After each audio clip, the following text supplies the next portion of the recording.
Ал термешер ағайын туысқандар, менің осыдан алдым менің қоңсым 80 жаста арманым орындалды деген терме жазған еді. Соның жалғасы. 80 жасында ол құдалыққа барады, немересінің құдалығына. Сөйтіп, баяғы қолы жетпей қалған 17-18 жасында ғашық болған қызды көреді ғой. Ол қыз да 80 жаста, бұл да 80 жаста. Бұл таниды, ол танымайды. Сөйтіп, сөйтсе, жаңағыдегі құдасы сол баяғы ғашық болған қызының баласы екен. Үйіне келеді, арманым орындалды ғой, мен ғашық болған қызымды көрдім ғой 80 жасымда деп үйіне келсе, бір күннен кейін біреу хат әкеліп беріпті. Хат ашып оқыса, жаңағыдегі баяғы сүйген қызы құдағи жазған екен. Мен сені сезбеді дедің бе, мен сездім. Менің жалғыз балам, сезгенімді қалай білдірем мен деп хат жазған екен. Соның хатын оқып отқан үстіне келіп қалдым да, сол хатын термеп айтып берейін, қабылдаңыздар. Апамыздың 80 жастағы апамыздың жазған хаты. Баяғы 17-18 жасында ғашық болған жігітіне жазған хаты ғой енді.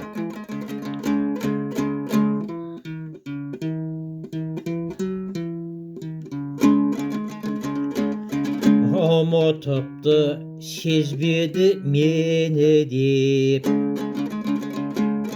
құда болып келдің де кеттің бе,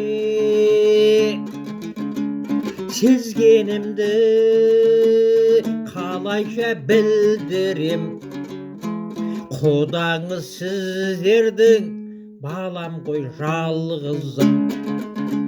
Сезгенімді қалайша білдірем, құдаңыз сіздердің балам ғой жалғызым. Тұрмысқа мен шықтым ғой білесің, көп ұзамай жүкті боп қалдым мен. Құрсақтағы баламыз көр алмай, әкеден айрылдық, тағдырдың салғаны-ай. Құрсақтағы баламыз көр алмай, әкеден айрылдық, тағдырдың салғаны-ай. Әкесіз мен өсірдім баламды, қайта келсе бұл өмір ғашығым. Өзіңізді іздеп мен табар ем, барар ем мәңгі мен ғашығым өзіңмен. Өзіңізді іздеп мен табар ем, болар ем мәңгі мен ғашығым өзіңмен.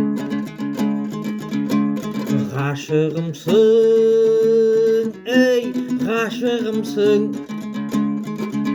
мәңгі менің есімнен шықпайтын. Ғашығымсың, ей ғашығымсың, бұл өмірде есімде мәңгі қалған.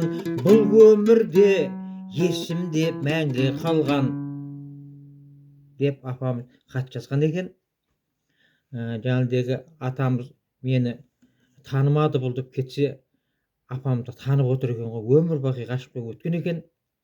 Сөйтіп хат жазған, хатын оқып отқан үстінде барып, сол хатты сіздерге өлең қылып айтып бердім. Қабылдаңыздар, екеуі де бір-бірін мәңгі сүйіп өткен екен ғой. Екі ғашық, бірақтан қосыламапты.